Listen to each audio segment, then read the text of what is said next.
अगर आपसे से एक सवाल पूछा जाए कि क्या आप चाहते हैं कि हिंदुस्तान का डंका पूरी दुनिया में बजे, तो बेशक आपका जवाब होगा हाँ। अगर आपसे पूछा जाए कि क्या आप चाहते हैं कि दुनिया का बड़ा से बड़ा तानाशाह भी हिंदुस्तान आने को बेताब दिखे, आपका जवाब होगा हाँ। लेकिन हिंदुस्तान में ही कुछ लोग हैं जो ये नहीं चाहते हैं। वो नहीं चाहते हैं कि भारत की अमन और शांति का पैगाम दुनिया तक जाए और भारत की खूबसूरती का बखान पूरी दुनिया में हो, भारत का डंका पूरी दुनिया में बजे। ऐसा मैं क्यों कह रहा हूं? दुनिया के जितने भी ताकतवर देशों का नाम लीजिए या उनके राज्याध्यक्षों का नाम लीजिए, जिसमें Eisenhower, George Washington, bill Clinton या फिर Donald Trump, who जिनताओ, Vladimir Putin, यहां तक कि बिजनेस टाइकून एलन मस्क का ही नाम क्यों न ले लीजिए। जब ये भारत का दौरा करते हैं तो ताजमहल का दीदार किए बिना रह नहीं पाते हैं। लेकिन कुछ लोगों को यह पसंद नहीं है। बात आज उसी अजूबे की जाएगी जो कहने के लिए तो एक इमारत है, लेकिन हिंदुस्तान की सरजमी से पूरी दुनिया को मोहब्बत का पैगाम देती है। पूरी दुनिया के लिए वो मोहब्बत की मिसाल। लेकिन कुछ लोग ऐसे भी हैं जो इसे नरसंहार की निशानी कहते हैं। बात आप समझ गए होंगे मैं बात किसकी करने जा रहा हूं। आज बात उस ट्रेलर की करूंगा। आने वाली एक फिल्म है ताज स्टोरी, उसमें कुछ बातें कही गई हैं। आज उन बातों पे आपसे बात किया जाएगा।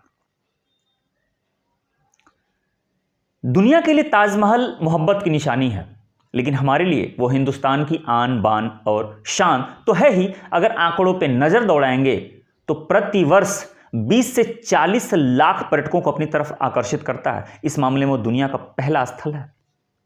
बात अगर रुपए की कर लिया जाए तो प्रतिवर्ष सिर्फ टिकट बिक्री से 100 करोड़ रुपए भारत सरकार के खाते में जाता है। इसके अलावा कुछ जो अन्य रोजगार उससे मिलते हैं वो तो मिलते ही मिलते हैं। कुछ सालों पहले पियन ओक, जो खुद को इतिहासकार कहते थे, उन्होंने अपनी पुस्तक में लिखा कि ताजमहल तेजो महालय मंदिर को तोड़ करके बनाया गया। विवाद वहीं से शुरू होता है।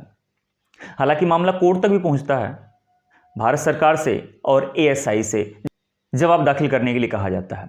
भारत सरकार के तत्कालीन पर्यटन एवं संस्कृति मंत्री हुआ करते थे डॉक्टर महेश शर्मा, 2017 में नरेंद्र मोदी सरकार में। उन्होंने साफ साफ हलफनामे में कहा कि हमें रत्ती भर भी संदेह नहीं कि ताजमहल नहीं है। उन्होंने अपनी बात एकदम क्लियर कट कर दी। एएसआई भी अपनी रिपोर्ट दाखिल कर चुका है कि नहीं, इसमें जरा भी कहीं से संदेह नहीं है कि वो ताजमहल नहीं है। खैर, भारत सरकार और एएसआई ने दोनों ने अपनी बात क्लियर रखी है।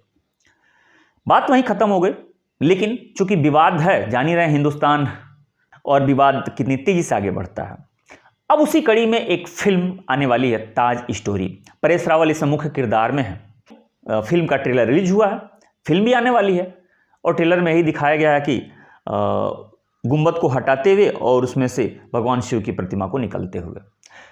उसके पहले कहा गया है कि यह फिल्म महज एक मनोरंजन का माध्यम है, किसी की भावनाएं आहत करने के लिए नहीं बनाई गई है। लेकिन जाहिर सी बात है, अब ताजमहल का गुंबद हटाते हुए भगवान शिव की प्रतिमा को निकलते हुए जब दिखाया जाएगा तो बात तो सीधी है कि किसी न किसी की धार्मिक भावनाएं आहत करने का उद्देश्य साफ है। इसे धार्मिक उन्माद पैदा करने का पूरा इंतजाम कर दिया गया है। अब इसे धार्मिक उन्माद कितना भड़कता है ये तो आने वाला वक्त ही बताएगा। हाँ, आप कह सकते हैं कि एक फिल्म ही तो है, फिल्म से क्या हो जाएगा।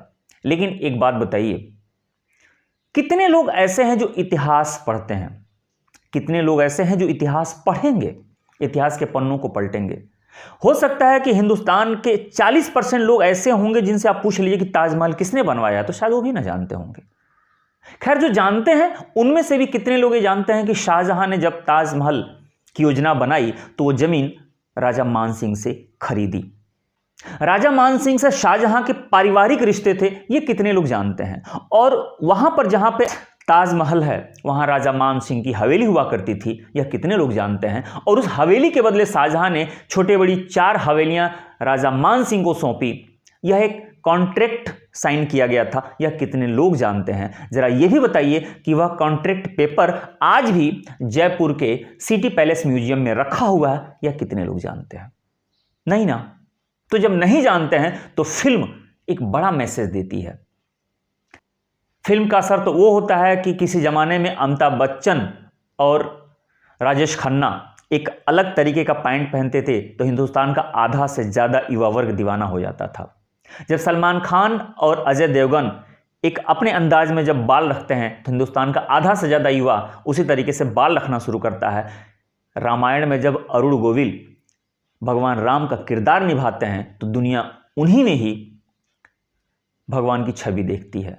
तमिलनाडु, पूरा का पूरा तमिलनाडु रजनीकांत को अपना भगवान मान लेता है। तो फिल्मों का असर तो होता है। अगर आप ये कहते हैं कि फिल्मों का असर नहीं होगा तो ऐसी बात नहीं है।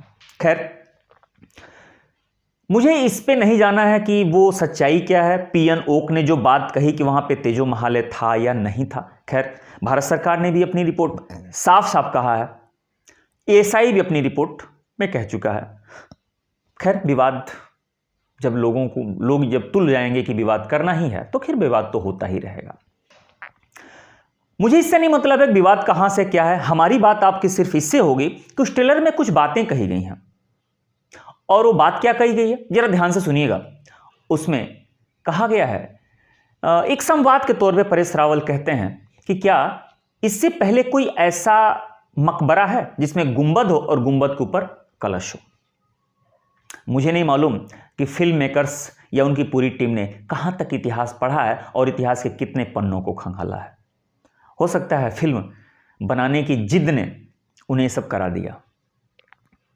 आज बात उसी पे की जाएगी और कुछ बातें हम लोग आपस में शेयर करेंगे और मैं बहुत सारे ऐसे मकबरों का साक्ष्य आपके सामने दूंगा, बहुत सारे हैं कि जिनमें गुंबद भी है और कलश भी है। हैरत की बात तो यह है कि उसमें एक डायलॉग है, Taj Mahal is not a symbol of love, it is a symbol of atrocity and symbol of genocide. मतलब ताजमहल मोहब्बत की निशानी नहीं है बल्कि यह क्रूरता और नरसंहार की निशानी है।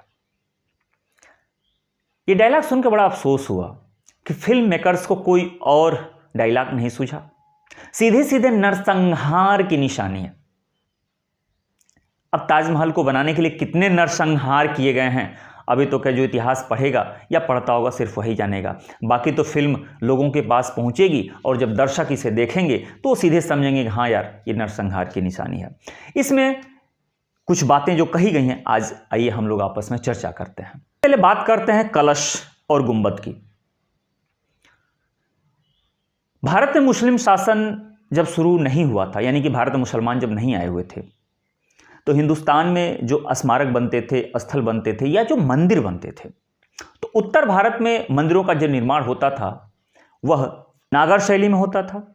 मध्य भारत की जो मंदिर थे वो वेसर शैली में और दक्षिण भारत के जो मंदिर थे वह द्रविड़ शैली में बनते थे। जब भारत में मुसलमान आए तो अपने साथ भी एक शैली लेकर के आए जिसे इस्लामिक शैली कहा जाता था। अब नागर शैली, वेसर शैली, द्रविड़ शैली में क्या था? शिखर, कलश। लेकिन इस्लामिक शैली की पहचान गुंबद, मेहराब, मीनार और नक्काशी। वक्त के साथ नागर शैली, वेसर शैली, द्रविड़ शैली और मुस्लिम शैली एक दूसरे में समाहित कुछ हद तक हुई। जैसे कि नक्काशी कुछ मंदिरों तक पहुंच गया और मंदिरों से कलश निकल करके इस्लामी शैली में आ गया, यानी कि कुछ ना कुछ आपस में मेलजोल हुआ।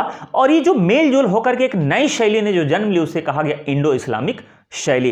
इंडो इस्लामिक शैली की पहचान वही है कि मीनार है या गुंबद है और गुंबद के ऊपर कलश है। यह एक शैली है। आज की डेट में हिंदुस्तान में हजारों लाखों ऐसी मस्जिदें आपको मिल जाएंगी जिसमें गुंबद होगा और गुंबद के ऊपर कलश होगा। एक तो ये बात हो गई फैक्ट। अब रही बात यह है कि उसमें एक बात कही गई है जो कि क्या ताजमहल से पहले ऐसा कोई साक्ष्य है कि जिसमें गुंबद हो और गुंबद के ऊपर कलश हो। तो जरा नजर दौड़ाइएगा आप। बात करते हैं 1321 ईस्वी में गयासुद्दीन तुगलक का मकबरा। गयासुद्दीन तुगलक ने खुद ही जीवित रहते ही अपना मकबरा बनवाया था। जरा देखिए तो इसमें आपको गुंबद दिखाई देगा और गुंबद के ऊपर कलश दिखाई देगा। जो लोग दिल्ली गए होंगे वो इसे देखते होंगे।